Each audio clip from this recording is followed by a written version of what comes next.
జై శ్రీరామ్ అందరికీ నమస్కారం. వెల్కమ్ టు న్యూస్ అఖండ. నేను మీ కస్తూరి శ్రీధర్. మిత్రులారా, మన భారతదేశం మన శత్రు దేశమైనటువంటి బంగ్లాదేశ్కు మరొకసారి స్ట్రాంగ్ వార్నింగ్ ఇచ్చింది. ఈసారి వార్నింగ్ అట్టా లేదు, అది నెక్స్ట్ లెవెల్లో ఉండాలి. అసలు విషయం ఏం జరిగింది, ఎందుకు ఇప్పుడు మళ్ళీ మనం బంగ్లాదేశ్కు వార్నింగ్ ఇవ్వాల్సి వచ్చింది అనేది ఈ న్యూస్ ద్వారా మీకు అర్థమయ్యే రీతిలో స్పష్టంగా చెప్పే ప్రయత్నం అయితే చేస్తా. ఓకేనా? ఈ బంగ్లాదేశ్కు మహమ్మద్ యూనస్ తాత్కాలిక ప్రధానిగా వచ్చిన దగ్గర నుంచి అటు బంగ్లాదేశ్ హిందువులకు ఇటు మన భారతదేశానికి కష్టాలు అయితే మొదలైనాయి. అవునా కదా? అంటే భారతదేశానికి వచ్చిన కష్టం అంటూ ఏమీ లేదు, కానీ బంగ్లాదేశ్లో హిందువులు పడుతున్నటువంటి బాధలను చూడలేక మనం ఆవేదన చెందుతున్నాం. అంతేనా కాదా?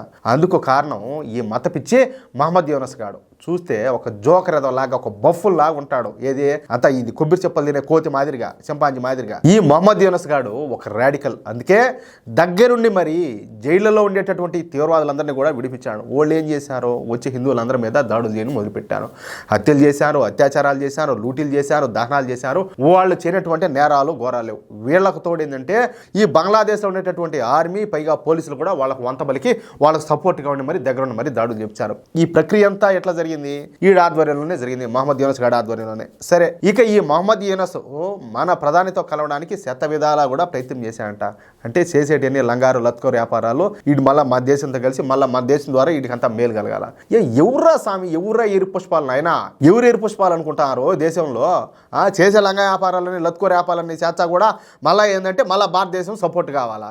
మీ బతుకులు చేయడం మీకంటే యాక్తినే ముడాకుడుకులు మేలు రా స్వామి, అంతకంటే దిగజారిపోయినారు మీరు. భారతదేశ పర్యటనకు రావడానికి కూడా ఈ మహమ్మద్ యూనస్ గారు ప్రయత్నం చేశాంట. రావాల్సిందట్టే భలే ఉనిండు. వంగన పెట్టి తొక్కినంటే కసరు వెళ్ళొచ్చాడుగా, సిగ్గొచ్చిండు కొడుకట్టే. కానీ మోడీ ప్రభుత్వం మాత్రం వీడు రావడానికి నో అని చెప్పేసి తెగే చెప్పింది. నాయన అవసరం లేదు, మూసుకొని ఈ ప్లేస్లో నువ్వు ఉండి అని చెప్పేసి. దీంతో ఈయన గారికి వీళ్ళ సిగ్గుమాల బతుకులకు మళ్ళా కోపం వచ్చిందంట. ఇక వీడు ఏం చేసినాడు తెలిసిన? చైనాకు పోయి చైనా అధ్యక్షుడు ఈ జిన్పింగ్ను కలిసినాడియా. ఈ సందర్భంగా ఈ బంగ్లాదేశ్ తాత్కాలిక ప్రధాని ఈ మహమ్మద్ యూనస్ గారు మాట్లాడతా, జాగ్రత్తగా ఉండండి ఈ పాయింట్.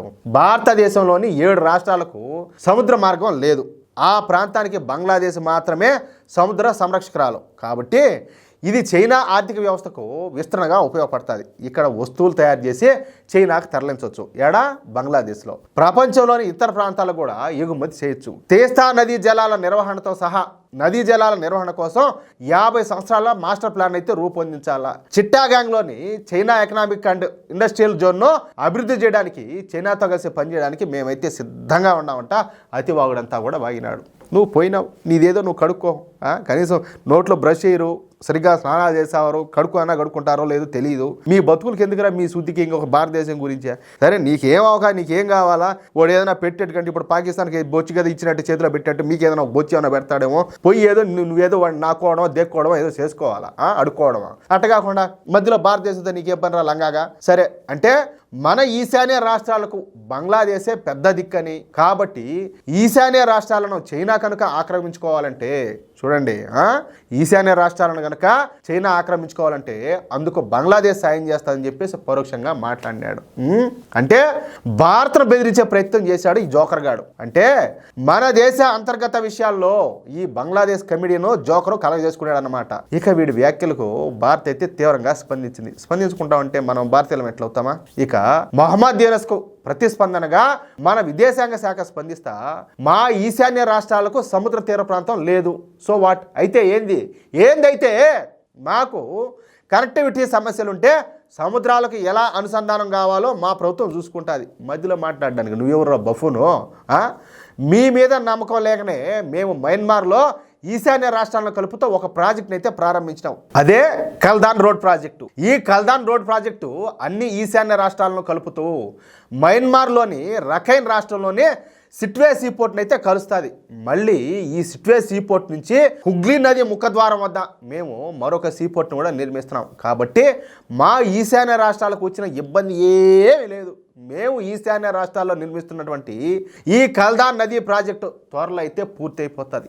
సముద్రానికి సంబంధించి మాకు బంగ్లాదేశ్ అయితే అవసరం లే. మాకు అసలు చెప్పాలంటే బంగ్లాదేశ్తో పనేలే. ముందు మీ దేశం ఆర్థికంగా నాయకు పోతాంది. ఏమే మీ ప్రజలు తినడానికి తిండికి లేక, చేసుకోవడానికి ఉద్యోగాలు లేక రోడ్ల మీద పడి దొలుతున్నారు. ముందు మీ సంగతి మీరు చూసుకోండి, మీది మీరు గడుక్కోండి అంటూ ఈ లేఖి విధమైనటువంటి ఈ మహమ్మద్ యూనస్కు వాడి భాషలోనే భారతదేశం అయితే మంచి అద్భుతమైన సమాధానం అయితే ఇచ్చింది. ఇక్కడ మీకు ఒక విషయం చెప్పాలా, ఈ కల్దాన్ ప్రాజెక్టు నేరుగా మయన్మార్లోనే రఖైన్ రాష్ట్రంలోకి పోతుంది.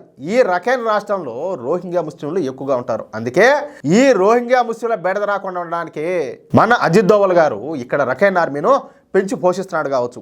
ఈ రఖైన్ ఆర్మీ దెబ్బకే ఈ రోహింగ్యా ముస్లింలంతా కూడా రఖైన్ రాష్ట్రంలో నుంచే బంగ్లాదేశ్లోని ఈ కాక్స్ బజార్ ప్రాంతానికి అంతా పారిపోయినారు. తట్టుకోలేకపోయినారు వాళ్ళ దెబ్బకు. చెప్పాలంటే మయన్మార్ రోహింగ్యాలంటే వీళ్ళు పిశాచాలు. అలాంటి పిశాచాలనే ఈ రఖైన్ ఆర్మీ తరివేసింది, అంటే తగలేసింది. అందుకే ఈ రఖైన్ ఆర్మీను అజిత్ దోవల్ ఆర్మీ అని కూడా అంటారు.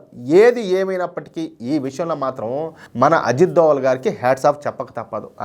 ఈ బొంగులో దేశేంది, ఇలా బతుకులేంది, ఇలా కథ అంతా ఏందియా స్వామి, వీళ్ళు వచ్చి భారతదేశాన్ని బెదిరియాలనుకుంటారే, ఎట్టబోతుంది చూడండి ఒకసారి, ఏం జరుగుతుందో ఒకసారి ఆలోచించండి. మొత్తానికైతే ప్రస్తుత సమాజంలో మన భారతదేశాన్ని పరిపాలించేది ఒకవేళ బీజేపీ ప్రభుత్వం కాకుండా ఈ సూడో సెక్యులర్ ప్రభుత్వాలు కనుక అయినట్టే మన బతుకు ఎట్టుంటుందో ఒకసారి ఊహించుకోండి. కనీసం ప్యాంట్ వేసుకోవడానికి సరిగ్గా లంగోట కట్టుకోవడానికి శాతరానోడు కూడా మనల్ని బెదిరించేద్దుడు. అవునా కాదా?